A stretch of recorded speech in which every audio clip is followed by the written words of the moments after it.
poderes. E quando vai acontecer esse magnífico duelo de poderes mágicos? Espero que você permita a minha presença e a de Dakir. Sem dúvida. Eu faço questão da presença de ambos. Obviamente, reunir-se-á uma grande multidão e eu pretendo começar a conversão a partir desse duelo. Mas, quando isso vai acontecer, ainda não sei. Acredito que será após o famigerado banquete, durante o qual eles esperam me enfraquecer ou matar. Ah! Que piada! Mas, de qualquer maneira, tome cuidado. Supramati. Se dentro de você sobrou algo do velho Adão, a senhora Skate conseguirá despertá-lo, exclamou Narayana, soltando uma gargalhada. O caso é o seguinte, acrescentou ele modesto, a minha queda pelo belo sexo ainda não se extinguiu totalmente. Por isso eu fiz um pequeno reconhecimento para dar uma olhada na amiga do anticristo e convenci-me de que ela é perigosa. Vamos torcer para que eu resista aos seus encantos e que o velho Adão continue a dormir nas profundezas do meu íntimo, argumentou Supramati sorrindo. À tarde, quando os magos se reuniram para conversar nos aposentos de Dakir, Supramati disse, respirando profundamente. Sinto que por aqui há uma igreja. Seu nariz não enganou. Aqui realmente existe uma pequena capela, cuja entrada foi camuflada por alguns dos fiéis, mas nós encontramos e abrimos. A entrada está atrás daquele bar, concordou Narayana, rindo. Ele empurrou para o lado pesado bar e atrás do mesmo surgiu uma porta que dava para uma pequena capela, cheia de diversos objetos sagrados. Eles acenderam as velas e sua luz iluminou as faces severas dos antigos ícones. Os magos ajoelharam-se e rezaram com fervor. Quando saíram e recolocaram o bar no lugar, Narayana contou que aquela entrada tinha sido tão bem camuflada que um simples mortal jamais a teria achado. Em geral, aditou ele, esta vergonhosa época pela qual a Terra está passando gerou muitos fatos curiosos do nosso ponto de vista, é claro. Por exemplo, a catástrofe com Petersburgo, de cujos detalhes eu soube aqui. Ah! Conte, conte. Eu sabia que a antiga capital já não existia mais. Só não conhecia os detalhes e, mesmo Noivara, provavelmente, nada sabe sobre isso, pois nunca me falou a respeito. É um prazer, aqui é seu Narayana. Antes de tudo, devo lembrar que aqui, como em todo lugar onde restaram fiéis, existem locais subterrâneos, onde esses se escondem. Eu e Dakir obviamente estivemos lá e conhecemos certo ancião que me contou o que vou transmitir-lhes agora. A catástrofe aconteceu logo após a derrubada do grande mosteiro Trindade de Sergei. Mas, muitos anos antes, o clima de Petersburgo ia ficando cada vez mais rigoroso a cada ano. As geleiras polares se aproximaram tanto que o norte da Suécia, Noruega e Rússia se tornaram inabitável. Bem, em Petersburgo ainda dava para sobreviver, ainda que o verão se tornasse cada vez mais curto e o inverno mais prolongado e frio. Então, o espírito criativo da humanidade inventou um paliativo. Quarteirões inteiros foram cobertos por campânulas de vidro e aquecidos com eletricidade. Resumindo, a muito custo conseguiam sobreviver. Entretanto, os sacrílegos e todos os vícios que sempre os acompanham aumentavam mais rápido do que o frio. Como o governo de então usurpava tudo dos governados, foi promulgada uma lei mandando fechar e vender em leilão todas as igrejas. Apesar disso, ainda restaram, principalmente entre o povo, pessoas que preservaram os velhos costumes e a antiga fé. Assim, uma turma de empreendedores trapaceiros adquiriu, por atacado, todos os templos e começou a vender assinaturas com o direito a visitar igrejas, assistir missas e comungar, e os sacerdotes contratados pela firma celebravam os ofícios religiosos. Diziam os empreendedores, por que não aproveitar a ignorância do povo? Mas como as assinaturas custavam muito, e grande número dos pobres não podia arcar com isso, a população começou a perder o hábito de ir às igrejas e, finalmente, a empresa faliu. raiva desses espertalhões foi algo indescritível e, como eles tinham muita influência junto ao governo, conseguiram que o mesmo aprovasse um decreto que, vejam só, deveria acabar de vez com todos os velhos e estúpidos preconceitos. Com essa finalidade, foi ordenado que fosse juntado tudo que se relacionasse com a antiga fé e queimado em praça pública. Esqueci de contar que antes disso, quando ainda se mantinha alguma fé, foram comprados os restos mortais de São Nicolau, que estavam à venda em Bari pelos italianos. Essa relíquia foi colocada numa igreja, especialmente construída perto da cidade. E então, essas relíquias, assim como todos os outros santuários, foram condenados à fogueira. O dia para esse auto de fé foi adiado até a primavera, devido ao inverno particularmente rigoroso. Pela última vez o povo se indignou e seu coração tremeu ao pensar que seria destruído tudo que fora venerado por seus antepassados juntamente com as relíquias, milagrosamente preservadas, de seus benfeitores e protetores. Entre a população começaram a surgir protestos, mas como os insurgentes eram uma minoria, ninguém lhes deu ouvidos e o céu parecia surdo e cego a todos aqueles crimes, blasfêmias e sacrilégios. E para acabar de vez com toda aquela agitação absurda e incômoda, decidiram apressar o auto de fé. Entretanto, a primavera atrasou-se e depois de alguns dias quentes, que degelaram parte da crosta de gelo que acorrentava o mar, o frio voltou novamente. E certa vez, à noite, desabou uma terrível tempestade. Com ruídos que pareciam tiros de canhão, o gelo partia-se e o vento furioso empurrava sobre a cidade ondas e grandes pedaços de gelo. A cidade foi inundada com incrível rapidez, mas a desgraça ainda não estava completa. Naquela mesma terrível noite, um golpe vulcânico levantou levemente o fundo do lago Ladoca, a água transbordou e as agitadas e espumantes ondas varreram tudo em seu caminho, e, precipitando-se feito lava, alcançaram Petersburgo, inundando-a. O que aconteceu foi indescritível. Morreram de imediato algumas centenas de milhares de pessoas e, quando a água abaixou, o resto da cidade ficou coberto por uma crosta de gelo que não derretia. Aquele mesmo golpe vulcânico que transbordou o lago Ladoga trouxe as geleiras polares que se deslocaram ao longo da costa da Suécia e fecharam o Mar Báltico. Hoje em dia, em todas aquelas localidades, o clima é pior que o dos esquimós e Petersburgo representa um quadro sui generis da cidade de Pompeia sob o gelo, pois, como contam, quarteirões inteiros permaneceram intactos, com seus palácios e grandes edifícios. Dizem que antes da catástrofe surgiram profetas místicos, que andavam pelas ruas e anunciavam que a criminalidade havia esgotado toda a paciência dos seus e que os sacrílegos, que ousaram querer queimar todas as relíquias sagradas junto com os outros santuários, morreriam antes de conseguirem realizar seus intentos. Tentando convencer os fiéis a abandonarem a cidade condenada, muitos deles foram chamados de loucos perigosos, sendo sumariamente assassinados. Mas em seu lugar vinham surgindo outros, e os fiéis, profundamente impressionados, deixaram a cidade, enquanto que os livres pensadores e os satanistas ficaram e morreram todos. Mais tarde, quando os elementos da natureza se acalmaram, alguns dos fiéis visitaram o local do desastre e acharam algumas igrejas e casas ainda intactas. Como a perseguição à fé ficava cada vez mais insistente e feroz, eles resolveram estabelecer-se definitivamente naquele local inabitável, e lá, aos poucos, formou-se uma pequena comunidade que vive no antigo mosteiro de Neva. Os crentes reúnem-se lá para rezar, enquanto que os satanistas fugiram da cidade arrasada e, graças a isso, o pequeno rebanho de Cristo vive lá em paz e segurança. Este relato interessou tanto a Supramati e os amigos que eles resolveram partir no dia seguinte para visitar os destroços de Petersburgo.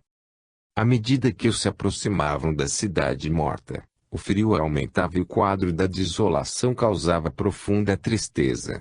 Desembarcaram perto do mosteiro de Neva, onde ainda se notavam traços da atividade humana. Uma trilha polvilhada com areia levava ao templo, de cuja entrada havia sido tirado o gelo, e das chaminés das residências saíam pequenas fumaças. Na entrada do templo ardiam 2 barris de piche e dentro dela estavam acesos pequenos fornos móveis. Desta maneira, a temperatura interna, em comparação com a de fora, era suficientemente quente e agradável. O santuário estava bem limpo e os estragos feitos pela inundação foram sanados na medida do possível. Junto ao túmulo intacto do santo havia algumas velas acesas e cerca de 15 homens e mulheres. Ao término da leitura do Evangelho, eles começaram a cantar e os magos juntaram-se aos fiéis. Quando acabaram as orações, os viajantes apresentaram-se e foram carinhosamente aceitos como irmãos e levados à residência para se aquecer e alimentar. Nos quartos, antigamente habitados pelo metropolita, haviam se instalado algumas famílias. Os outros membros da comunidade acomodaram-se em outros prédios. Lá estava quente, no grande forno ardia uma chama vivaz e as anfitriãs serviram aos visitantes vinho quente, pão e um prato de arroz. Após a refeição, a conversa animou-se e Supramati perguntou sobre o tamanho da comunidade e da dificuldade de se viver naquele deserto gelado, entre os destroços e morte. Um sorriso de satisfação iluminou os rostos dos anfitriões. Oh, não, responderam a uma só voz. Aqui é tão bom e calmo, longe dos cruéis sacrílegos. O trabalho e a prece não deixam perceber o tempo passar e, além disso, temos naves espaciais que usamos para buscar provisões, combustível e outras coisas. E o frio, na verdade, ainda é suportável. Os que chegam para cá de outras cidades sentem muito frio, e alguns congelam de vez, por isso quase todos fogem daqui.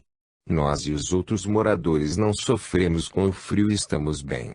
Ninguém nos proíbe de celebrar ofícios. Foi preservado um santuário, o qual veneramos, e gostamos de isolamento.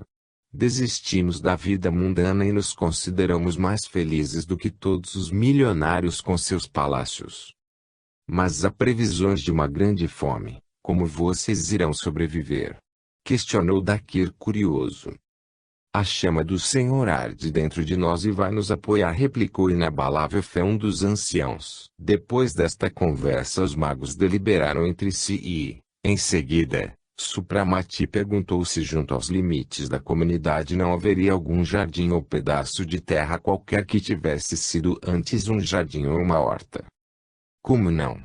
Restou ainda um lugar que foi o jardim do metropolita, e mais além, atrás do mosteiro, havia antes algumas hortas, mas todas estão cobertas de gelo e neve. A pedido dos visitantes, os magos foram levados para aquele local e os membros da comunidade viram-nos colocando em baldes com água o conteúdo de pequenos frascos que traziam consigo, regando copiosamente o solo. O seguir, os magos despediram-se dos hospitaleiros anfitriões, pretendendo na volta a visitar a cidade morta.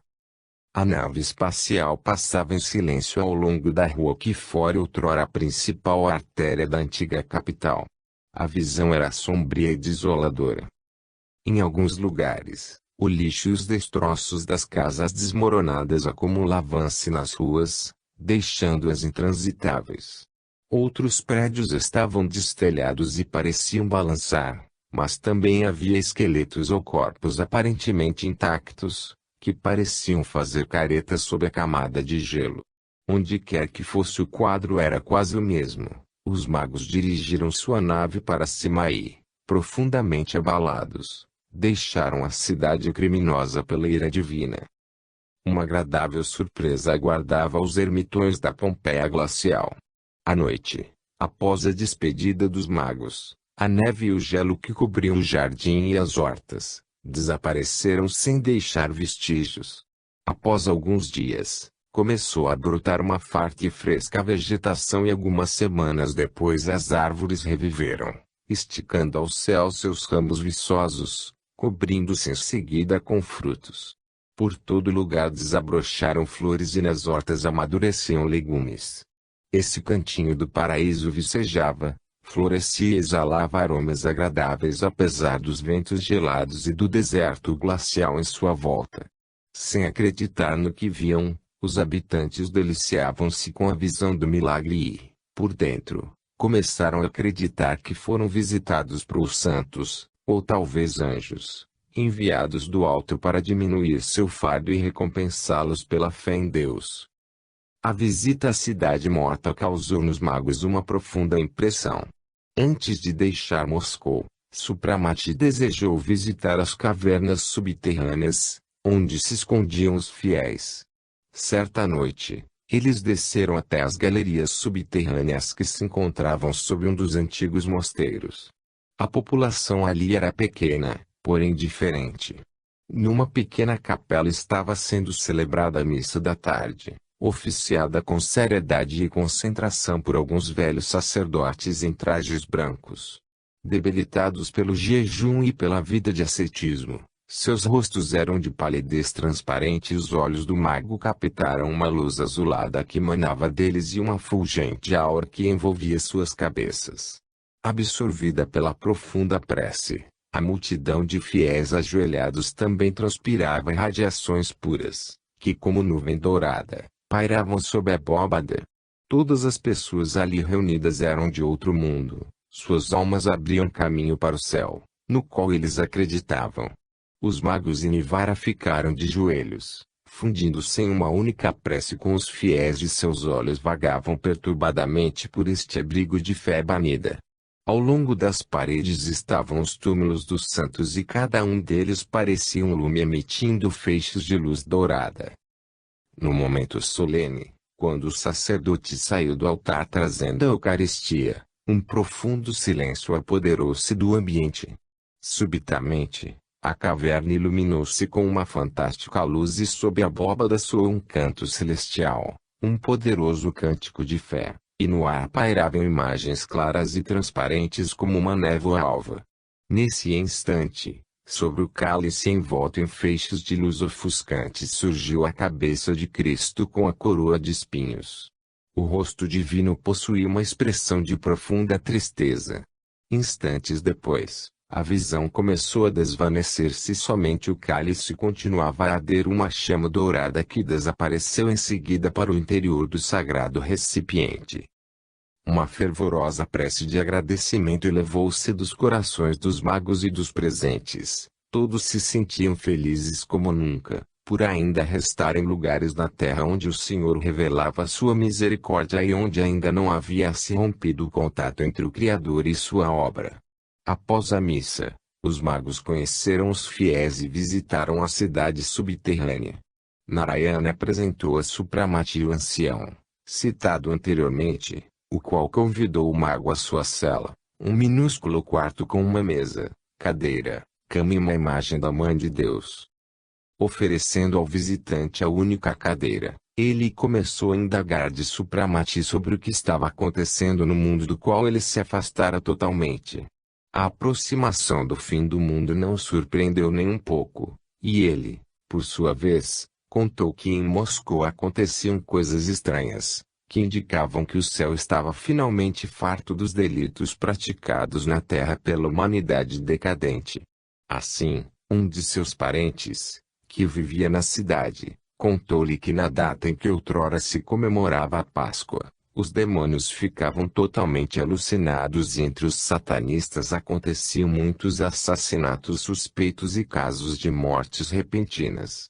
Alguns diziam que na noite de Páscoa ouviam-se gritos, lamentos e urros nos templos satânicos, e pelas ruas corriam manadas de asquerosos animais. Enquanto que nas antigas igrejas, ao contrário, ouvia-se o som de sinos que não mais existiam, sob as abóbadas soavam cânticos, louvando a ressurreição de Cristo, e do céu caíam milhares de fagulhas. Durante aqueles fenômenos celestiais, os satanistas ficavam completamente atordoados, escondiam-se e sofriam convulsões. No dia seguinte, após a visita à cidade subterrânea, Supramati viajou, instruindo Dakir e Narayana a visitá-lo após o banquete com Shelon. Vocês com certeza encontrarão no caso muitas coisas interessantes, pois a bela Skete pretende seduzir-me, brincou ele. Ainda bem que Olga nada sabe sobre as pretensões de tão perigosa concorrente. Isto poderia estragar toda a sua aprovação, observou maliciosamente Narayana. Todos riram e, após apertarem de novo as mãos, separaram-se. Capítulo 13. Alguns dias após sua volta a Ksargrado, Supramati recebeu o convite para ir, junto com Nivara, ao banquete no palácio de Shelon. O convite foi trazido pelo próprio Madin. No entanto, dessa vez o satanista não estava com aquele seu usual ar de autoconfiança. Estava pálido e seu olhar casmurro denotava medo, desconfiança e ódio contido. Supramati recebeu amigavelmente e prometeu ir. No dia do banquete, bem antes da hora de sair da casa de Shelon, Supramati chamou Nivara ao laboratório e ambos tomaram um banho elétrico usual. O seguir, o mago abriu um baú metálico e colocou sobre a mesa diversos objetos retirados. Hoje vamos precisar de uma toalete bem especial, disse ele sorrindo e estendendo a Nivara uma malha azul fosforescente que o outro se apressou a vestir. O tecido fino e extraordinariamente fofo aderiu-se ao seu corpo e, para a surpresa de Nivara, parecia irradiar para o corpo um calor. Nas costas, no peito e também nos flancos havia inscrições a ouro de sinais cabalísticos e fórmulas. Por cima dessa malha Nivara vestiu um festivo traje azul comum, com cinto de prata, sobre o qual colocou um paletó de veludo, também azul, sem mangas, bordado a prata. Não se esqueça do bastão mágico e esconda no cinto este punhal, ele poderá ser útil. Esteja pronto para tudo, Nivara. E cuidado, porque tentarão nos liquidar por todos os meios, veneno, serpentes, prisão e vai-se saber. Mas tudo isso não levará a nada. Pegue mais este anel mágico que poderá iluminar a mais escura das celas e abrir qualquer fechadura, por mais complexa que seja. Certamente você sabe usá-lo. Sim, mestre. Mas o que me intriga é como esse tal de Shelon, detentor de poder tão infernal, pode ignorar que nem veneno nem animal conseguem matar um imortal. Você tem razão. Apesar do seu grande poder maléfico, ele pouco sabe sobre o bem. O segredo da essência primitiva está cuidadosamente guardado e apesar de que ser desvendado, ele não conhece todas as propriedades e métodos de utilização dessa substância misteriosa. De qualquer modo, se ele não tem esperança de me matar, então calcula me enfraquecer com o veneno ou através de tentação. Enquanto conversavam, Supramati vestiu uma finíssima e brumosa malha que brilhava como se fosse urdida de diamantes, refletindo todas as cores do arco-íris. Nas costas, nos quadris e também nos braços e pernas, viam-se fórmulas e sinais cabalísticos flamejantes. No peito, bem no centro da estrela de mago, o cálice dos cavaleiros do grau parecia arder encimado por uma cruz. A estranha vestimenta aderiu tão bem ao esguio corpo do mago quanto uma segunda pele. A seguir ele postou-se no centro de um grande circular disco metálico, desenhado com sinais cabalísticos, e Nivara ajoelhou-se aos seus pés. Supramati traçou um círculo com a espada mágica, reverenciou todos os quatro lados e desenhou no ar símbolos luminescentes com a espada, recitando fórmulas para invocar os espíritos dos elementos. As ervas colocadas em 3 trípodes junto ao disco incendiaram-se subitamente e, por um instante, o laboratório encheu-se de fogo e fumaça. A cada movimento da espada aparecia uma multidão de seres nevoentos, de cores violeta, vermelha, esverdeada e azulada. Seus corpos não possuíam contornos definidos. Viam-se nitidamente apenas as cabeças, os olhos brilhavam denotando inteligência e grande poder. Eles ficaram em volta do mago, formando 4 círculos concêntricos, parecendo anéis. Abaixo de todos estavam os de cor violeta, depois os esverdeados, seguindo-se os vermelhos e finalmente os espíritos aéreos azulados. Espíritos dos elementos sob meu comando, ordeno-lhes que me cerquem e me protejam, assim como meu discípulo, proferiu autoritariamente Supramati. Ouviu-se um surdo ruído, como do farfalhar das folhas das árvores, e as figuras nebulosas empalideceram e se derreteram no ar. Agora nossa nobre guarda foi avisada e não nos abandonará, afirmou o mago, saindo do disco e prosseguindo com sua toalete. Ele estava de branco. Vestia uma malha com um largo cinto de prata, incrustado de diamantes, sobretudo de veludo prateado, sem mangas, com abas bordadas com diamantes e uma gravata de uma espécie de renda que já não existia mais. Meu Deus! Como você está bonito, mestre! Admirou-se Nivara, fitando-o. Supramati assentava o cabelo diante do espelho e não conseguiu conter o riso. Não se apaixone por mim no lugar da Madame Skate. A visão de dois adeptos apaixonados seria mais curiosa do que o banquete de Shelon. Gracejou ele, continuando, e agora, para concluirmos os preparativos, só nos resta beber a essência que irá decuplicar as nossas forças físicas e astrais. Supramati tirou do armário uma caixa entalhada contendo 2 frascos, um vermelho e outro azul, e 2 taças, uma de prata e outra de ouro.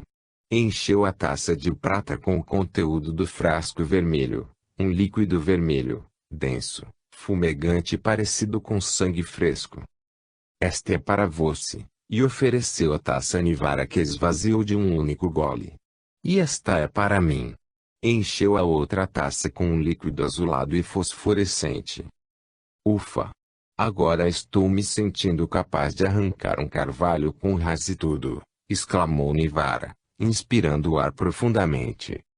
Em vez do carvalho, teste a sua força nisto, propôs Supramati, dando-lhe uma barra de ferro que retirou do canto da sala. Sem nenhum esforço aparente, Nivara transformou-a numa espiral e comentou todo satisfeito.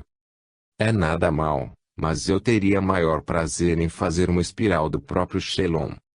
O palácio de Shelon estava magicamente iluminado. A grande praça frontal e as ruas adjacentes estavam apinhadas de gente que aguardava a chegada do príncipe indiano. O hall imenso, bem iluminado, também estava repleto de pessoas bem vestidas e curiosas. Com a aproximação do mago, a multidão abriu-se e, tomada de uma sensação incômoda, recuou instintivamente. Supramati subiu calmo e ativo a larga escada coberta por uma passadeira e cercada de estátuas de sátiros e demônios. De repente, um bonito diabinho de mármore negro que, provavelmente, não estava bem apoiado no suporte, rolou escada abaixo e feriu alguns satanistas que se juntaram num grupo e cochichavam, acompanhando os adeptos com um olhar malévolo. Na entrada do grande salão, Shelon saudou o mago com mesura. Estávamos à sua espera, príncipe. Todos os convidados já chegaram, disse, respeitosamente, convidando-o a entrar e conduzindo-o diretamente a um patamar de alguns degraus no fundo da sala. Lá estavam 3 poltronas douradas. No encosto de 2 delas havia cabeças de bode, com olhos de rubi, que brilhavam como se tivessem vida, e na poltrona do meio, havia um pentagrama invertido. Junto a uma das poltronas estava Skate, e seus grandes e negros olhos examinavam a esguia figura branca do mago que se aproximava. A estranha vestimenta da jovem mulher caia-lhe admiravelmente bem. Em lugar da malha, tão em moda naquele tempo, Skate vestia uma espécie de saia com pérolas negras e rubis, a qual descia até os pés, terminando numa larga franja confeccionada com as mesmas pedras. A cintura, fina e esguia, era cingida por um largo cinto cunhado a ouro e enfeitado de diamantes. Do cinto saía um semicorpete de gaze púrpura, recortado em forma de lua crescente, que descobria os seios levemente encobertos por pingentes de diamantes. No pescoço brilhava um colar de vários fios que descia em ângulo pelo centro do colo e juntava-se com o corpete. Os vastos cabelos de Skate estavam soltos e envolviam Ana como uma capa de seda negro-azulada. Uma fina argola de ouro juntava as mechas rebeldes e sobre a testa destacava-se um pequeno morcego com as asas abertas, um milagre da arte mundial. O corpinho e as asas do morcego eram feitos de diamantes negros, pérolas cinza e filigranas, e os olhos, de rubis. A beleza demoníaca da jovem mulher, indubitavelmente, nunca esteve tão ofuscante. Era a real encarnação da volúpia em sua forma mais sedutora. Quando Supramati a cumprimentou respeitosamente, seus olhos negros como a noite, brilharam num fogo abrasador e ela com um sorriso encantador acenou-lhes com a cabeça. Supramati sentou-se e começou a examinar o salão, cuja mobília, iluminação e os magníficos e pesados cortinados, bordados a ouro, formavam um ambiente estranho e mágico. Em compensação, a multidão que ali se juntou, pela expressão bestificada dos rostos, indecência geral da raça decadente e inédita imoralidade das vestimentas, parecia repelente ao mago. Perto dele sentaram-se Nivara e Madin. Ao sinal de Shelon teve início o primeiro número do espetáculo. Ouviu-se um canto estranho e selvagem e de duas entradas laterais apareceram grupos de dançarinos. Todos estavam nus, enfeitados somente por colares, cintos e diademas de pedras preciosas. As mulheres usavam largas echarpes de gaze e os homens seguravam leques de seda. A luxúria da dança que executavam estava além de qualquer imaginação. Um tremor de asco passou pelo corpo de Supramati, mas a sua vizinha causava-lhe uma sensação de dor ainda maior. Dizem que os opostos se atraem neste caso. Com confirmação deste paradoxo, o máximo de virtude atrai o máximo de voluptuosidade. Sem prestar atenção ao espetáculo, Skate devorava com os olhos o rosto tranquilo e belo do mago e o seu perfume leve e suave embriagava-o. Ela sentia que jamais havia encontrado um ser tão atraente e, em comparação com ele, Shelon parecia repelente e sujo. Ela já não necessitava de nenhuma ordem para fazer uso de sua arte diabólica para seduzir aquele homem que lhe agradava como ninguém. O seu porte despertava nela todos os desejos impuros. Supramati percebia a desordenada influência da tempestade de sentimentos animalescos que se desencadeava a seu lado, mas a límpida serenidade de seu rosto não revelava os seus pensamentos.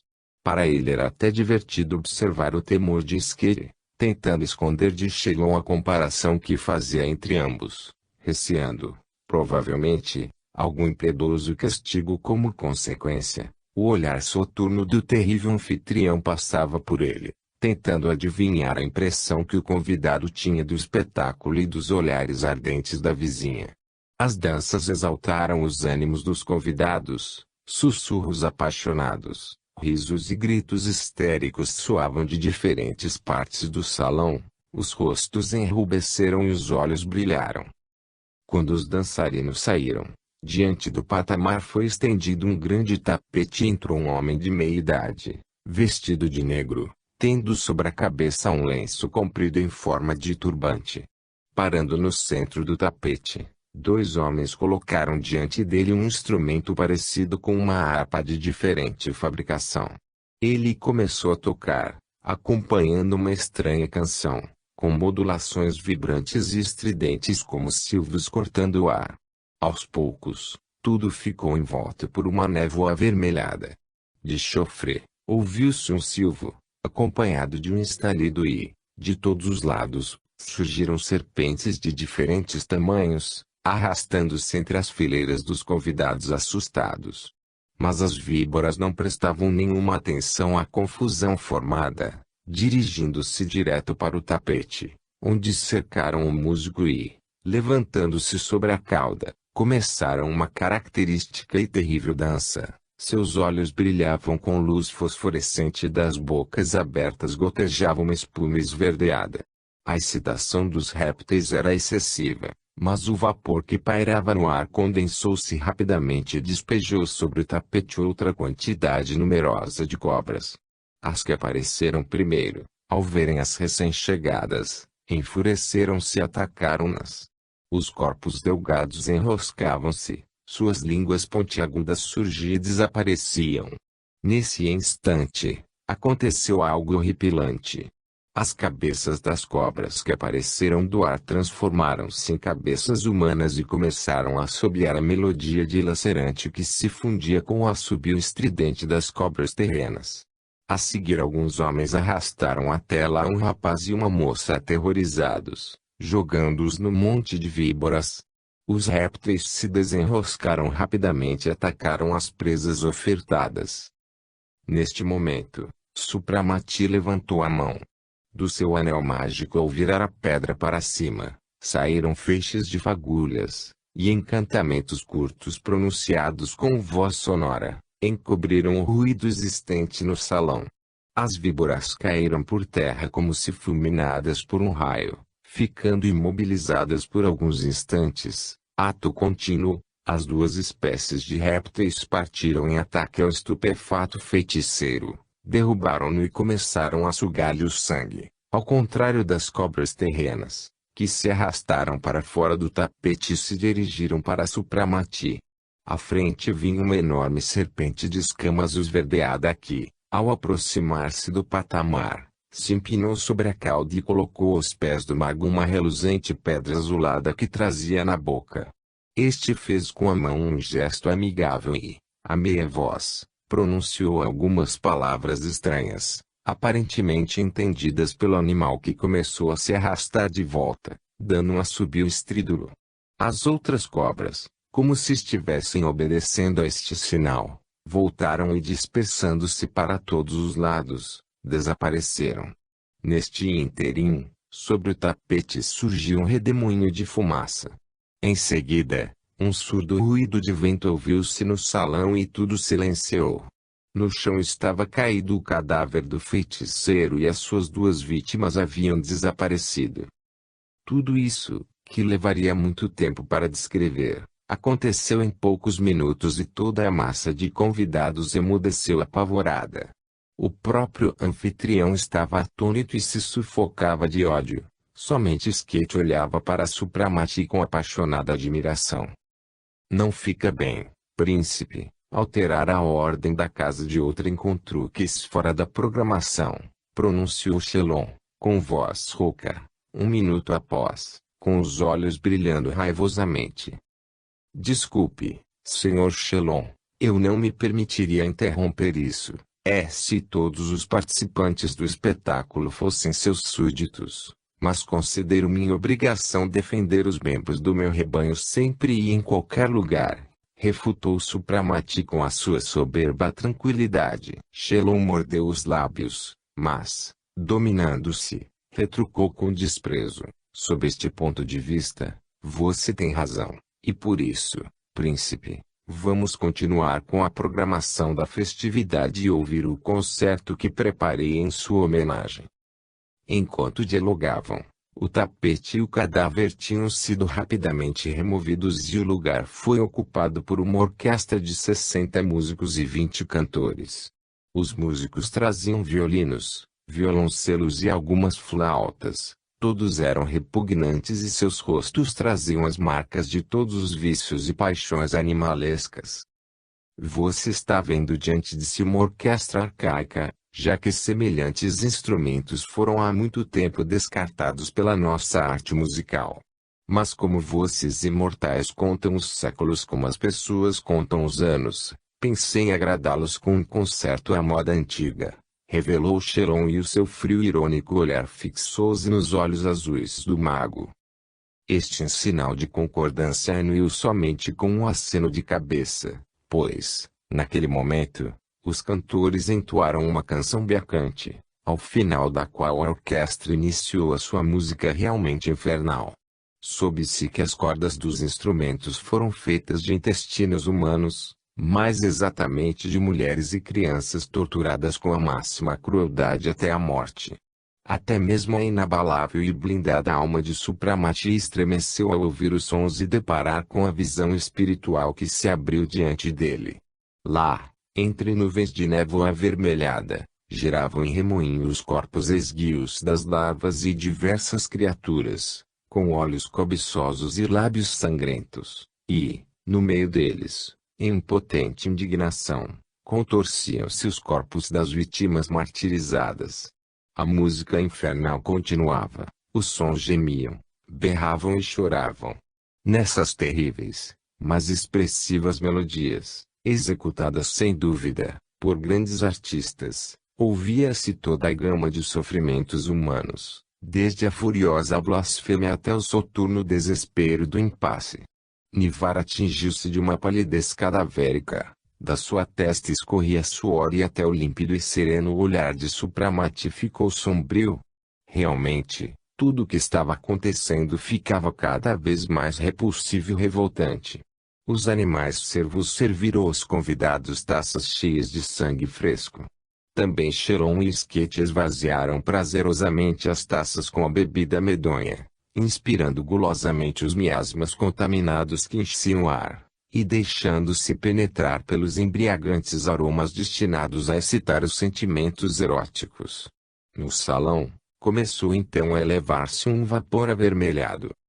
A manada humana, reunida naquele palácio, então enlouqueceu e o que ocorreu em seguida no meio dos presentes, foi indescritível.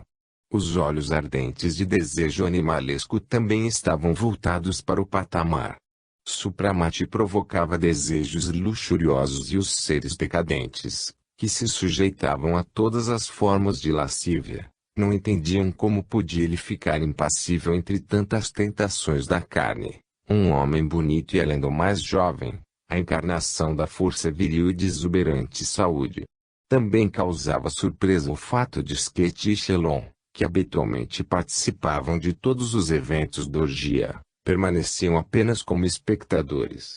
Mas para aquela turba, que ansiava por sangue e devassidão, não havia nenhum freio e, logo, um grupo de mulheres, sempre mais sequiosas tanto para o mal, como para o bem, abriu caminho até o patamar e, após um instante de hesitação, começou a galgar seus degraus com habilidade felina. Pouco havia de humano nos seus rostos inflamados, olhos ardentes e respiração ofegante. Uma das bacantes caiu como uma flecha aos pés de Shelon, começando a beijar seus joelhos, e outra se pôs a abraçá-lo. Respirando com dificuldade nesta densa e contagiosa atmosfera e estremecendo de aversão, Supramati afundou-se na poltrona, olhando para o chão. As outras devassas já estavam prontas para se atirarem sobre ele, mas Skate levantou-se de um pulo. Em sua mão surgiu um estilete e ela desferiu um golpe no peito de uma das mulheres, o que fez as outras debandarem. Sem dar qualquer atenção à sua vítima caída, esvaindo-se em sangue, Skate correu para Supramati, fora de si de paixão e ciúmes. Enroscou-se nele como uma cobra e tentou encostar seus lábios nos dele. O mago não se moveu, mas, no mesmo instante, Skate foi repelida, parecendo ter sido atingida por um choque elétrico, caindo desfalecida nos degraus. Shelon levantou-se e proferindo repulsivos palavrões afastou violentamente as duas mulheres como se fossem cobras. Depois, debruçando-se sobre Skate, levou ao seu nariz um frasco que tirou do cinto. Com o rosto marmóreo, traços de camafeu e formas maravilhosas, ela parecia uma fantástica estátua. Alguns minutos depois, ela começou a se mexer e gemeu baixinho. Shelon fez um sinal e algumas mulheres a levaram embora. Houve um silêncio momentâneo, sombrio, como uma nuvem de tempestade. Shelon ficou pensativo, apertando com a mão trêmula o cabo do punhal em seu cinto. No salão, a orgia continuava excitada pelos violinos da orquestra infernal. Supramati procurou Nivara com os olhos e percebeu que ele mal conseguia se livrar das mulheres e homens que o cercavam, tentando obrigá-lo a beber uma taça de sangue e participar da orgia. Supramati concentrou-se, Um raio de luz brilhou de seus olhos qual um foguete e voou em socorro do fiel discípulo, derrubando as pessoas semi-animalescas que assolavam Nivara. Shelon estremeceu de ódio e, se Supramati não fosse imortal e mago, o olhar abrasador que lhe foi dirigido teria derrubado mortalmente. Um instante após, Shelon levantou-se e avaliou, com voz rouca. Estou percebendo, príncipe, que a sua presença está perturbando a diversão dos meus convidados e, portanto, proponho que me acompanhe até a sala vizinha, onde poderemos conversar à vontade. Supramati se levantou sem contestar. Eles passaram pelo meio da turba exasperada e entraram numa pequena sala preparada, aparentemente, para um jantar íntimo, pois a mesa estava posta somente para 10 pessoas, mas com requinte de realeza. Os pequenos buffets estavam cheios de frutas, doces e vinhos. Pelas amplas e entalhadas arcadas, via-se uma série de quartos com mesas postas para banquete com o qual deveria ser encerrada a festa, após o sacrifício a Satanás. Shelon levou Supramati até a poltrona, sentou-se em frente e estendeu-lhe uma travessa com carne assada. Agradeço, recusou Supramati. Não se esforce em regalar-me, Shelon. Os lábios de um mago não podem tocar o seu alimento impuro, assim como seus olhos não podem admirar a horrível orgia que você preparou para mim. Eu poderia parar este espetáculo infame e destruir os seres imprestáveis que você chama de convidados, mas não quero usar armas contra você em sua própria casa. Além do mais, ainda não chegou a hora de nossa batalha. Aliás, não destrua Skiri, sua horrível companheira. As tentativas dela de me possuir são inúteis e você deveria saber que os voluptuosos e picantes atrativos femininos já não têm poder sobre mim. Eu só posso amar a beleza espiritual. Shelon mediu-o com o olhar sombrio. Você é um homem de carne e osso e as coisas humanas não lhe são alheias. Você deve sentir todas as fraquezas humanas. Como a beleza e o amor são impotentes diante de você, se o seu sempre jovem organismo está cheio de vida e forças. Neste instante, chegou Madin trazendo numa pequena travessa uma taça de vinho que foi oferecida a Supramati. Este pegou a taça, mas, quando a colocou na mesa, o líquido começou a soltar fumaça, incendiou-se e queimou em chamas coloridas. Serviram-me veneno, portanto, prezado anfitrião, permita-me responder-lhe com as próprias palavras que acabou de proferir. Não fica bem oferecer veneno a um convidado e a tentativa de assassinato não constava do programa de seu convite. Shelon rugiu de fúria e seu rosto contorceu-se num espasmo. Instantaneamente, ouviu-se um leve ruído e a poltrona de Supramati começou a cair com velocidade estonteante, deixando-o surpreso, pois não sabia se caia num abismo ou num poço.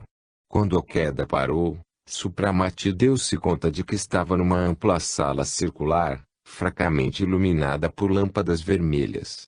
Mal ele se levantou da poltrona e esta voou celeremente de volta para cima. Ele não deu importância ao fato e examinou o ambiente.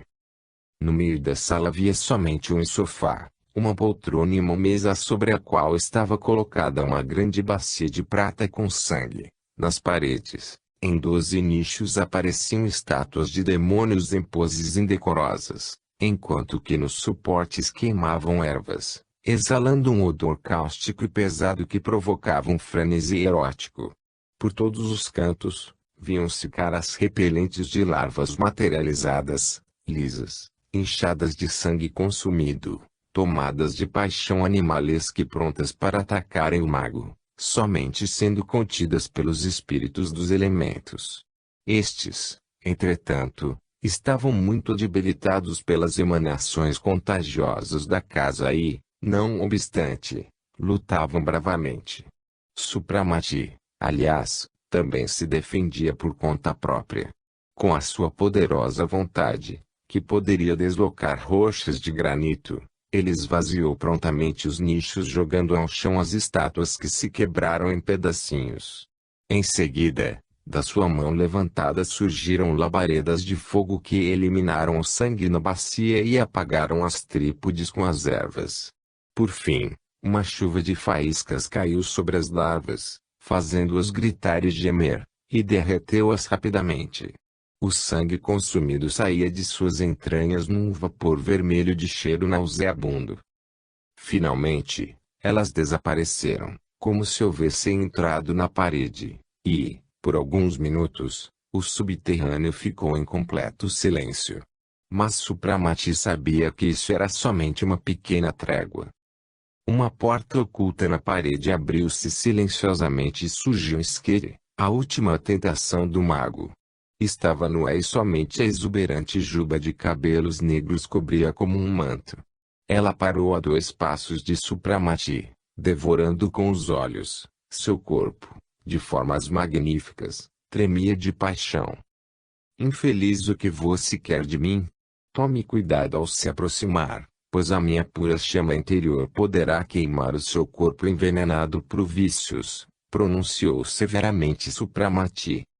O que eu quero você. Você é maravilhoso, como uma ilusão encantadora. Amo você e o desejo tanto, como a nenhum outro homem na minha vida, e você deve me pertencer. Jamais mortal algum resistiu aos meus encantos e você não será o primeiro. Ela abriu rapidamente um frasco que trazia na mão e derramou em volta de seu conteúdo. O ar pareceu incendiar-se e as paredes do subterrâneo estremeceram como numa explosão de dinamite. Os espíritos dos elementos, afetados pelo choque, empalideceram e sumiram pela ação dos miasmas venenosos, deixando Supramati desarmado. Skiri, que observava com os olhos inflamados de paixão, aproveitando este momento, jogou-se sobre ele, abraçou-o e, num acesso de loucura, enfiou os dentes aguçados em sua mão. Neste instante, as larvas surgiram novamente e acudiram Skiri, envolvendo Supramati e tentando derrubá-lo. Entretanto, eles subestimaram as forças do mago, que, com a velocidade de um relâmpago, concentrou a sua poderosa vontade e livrou-se rapidamente de todas as víboras, arremessadas para todos os lados.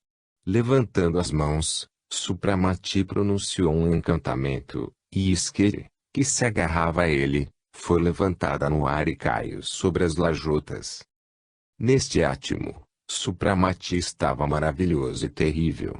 Puro e límpido, o olhar luminoso, ele estava parado como um feixe de luz, pois de cada poro de seu corpo saía um fogo interior e nesta chama pura apareceram novamente os espíritos dos elementos que adquiriram forças renovadas, cercando novamente. Um zigue-zague de fogo correu pelo subterrâneo e desabou sobre Skiri que ainda jazia no chão. Criatura inútil, trovejou a voz de Supramati.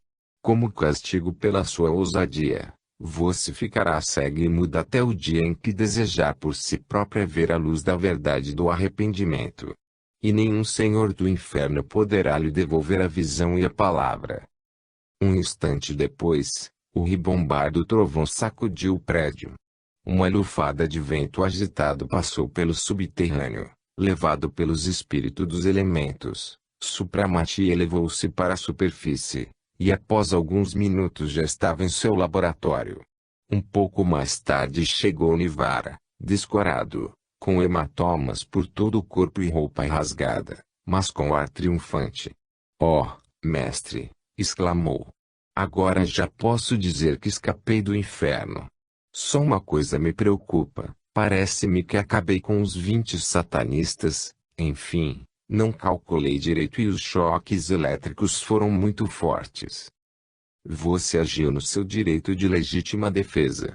Quem encosta-se a um aparelho elétrico deve aguentar as consequências. Mas não se preocupe, Shelon irá ressuscitá-los. Já eu fiz algo mais cruel. Para castigar Skiri, tirei-lhe a visão e a fala e nem Shelon conseguirá curá-la, pois ela ousou tocar em um mago. Mas chega de falar nisso. Precisamos tomar um banho rapidamente para limpar-nos e lavar as nossas roupas, pois estamos cheirando a carniça. Uma hora mais tarde os dois adeptos se sentaram para um frugal jantar. Mestre, o que fazer com as duas vítimas salvas por você? Apesar de estarem sem o palácio, elas não são cristãs. Não, elas são indiferentes a qualquer credo. Entretanto, os acontecimentos de hoje certamente curaram-nas do satanismo e assim tentaremos convertê-las. Na grande batalha que se aproxima serão exatamente estes indiferentes os mais fáceis de converter. Como você sabe, Shelon prepara um duelo ocultista comigo. Lutas semelhantes acontecerão em todos os lugares, pois os satanistas começarão a desafiar os nossos irmãos e isso é muito bom. O orgulho dos filhos de Satã força-os a esse combate ousado, no qual eles certamente serão derrotados. Nós contamos com esta derrota para realizar inúmeras conversões. Vai ser um espetáculo curioso, obtemperou Nivara. Demasiado curioso e instrutivo. Todo o mal acumulado por séculos entrará na arena para testar o seu poder. E ai daqueles que pervertem a multidão e a empurram para o mal.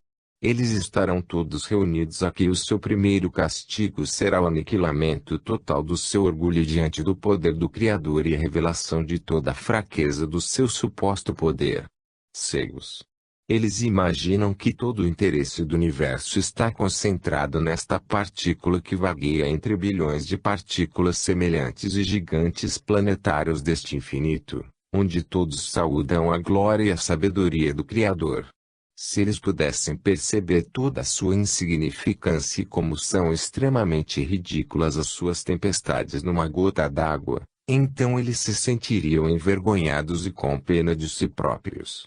Quem conduz os cegos à morte com suas ações é sempre algum dos grandiosos e famigerados sacrílegos e apóstatas de Deus, que numa raiva impotente lhe declara guerra e desfaz das suas leis. E este apóstata, cheio de orgulho, pretendendo ser mais sábio do que Deus e invejando a glória de Cristo, será que ele, em algum momento, esteve em condições de opor-se às leis cósmicas? Poderia ele parar uma tempestade ou afastar a morte? E quando esse rebelde, vencido pelo terrível e desconhecido poder, for colocado no leito da morte, seus lábios que pronunciaram tantas palavras sacrílegas se calarem por ordem divina, e seu corpo for nada mais do que um pedaço de carne destinada à decomposição, aí então todos perceberão como era fraco, insignificante e lastimável tudo aquilo que eles consideravam grandioso. Capítulo 14. Assim que Shelon e Supramati deixaram o salão, o banquete tomou rapidamente um novo rumo. Os sacerdotes satânicos entraram, trazendo um grupo de homens, mulheres e crianças amarradas. Sob gritos histéricos da turba enfurecida, os prisioneiros foram arrastados até a estátua de Satanás, localizada no fundo do salão, e sangrados, recolhendo-se o seu sangue em enormes bacias metálicas. Quando Shelon retornou ao salão, sentando-se no trono, os sacerdotes satânicos principiaram a recitar encantamentos mágicos reunindo e materializando larvas de ambos os sexos para a orgia. Shelon, entretanto, não quis participar, pois muito estava cansado de tudo que pudesse ser inventado pela mais desenfreada depravação. Com o olhar impiedoso e indiferente, ele observava as vítimas nos últimos estertores, vomitando maldições e ofensas. A dança infernal que se realizava diante dele também não o atraía. Ele somente se comprazia em esvaziar as taças de sangue servidas, sem conseguir matar a sede que o atormentava. De repente, aconteceu algo inesperado. Um terrível trovão estremeceu o palácio, o suporte da estátua rachou e o ídolo caiu no chão com estrondo, esmagando os que estavam parados a seus pés. No mesmo instante, uma luz cegante brilhou como um raio e uma rajada de vento puro, corrente dos 4 elementos, passou pelo salão derrubando Shelon e os invocadores satânicos. Instantaneamente, todas as tochas se apagaram e de todos os lugares se ouviram rugidos, gemidos e gritos de desespero. As larvas atacaram a multidão, pois seus invocadores perderam temporariamente o poder sobre os monstros que conjuraram das trevas. Shelon foi o primeiro a sair da estupefação. Levantou-se celeremente, espumando de ódio, recitou poderosíssimos encantamentos mágicos e, com seu poder incontestável, acudiram demônios a seu chamado e reacenderam o fogo. Depois, ele espanou as larvas usando descargas elétricas e só então examinou o campo de batalha em que havia se transformado.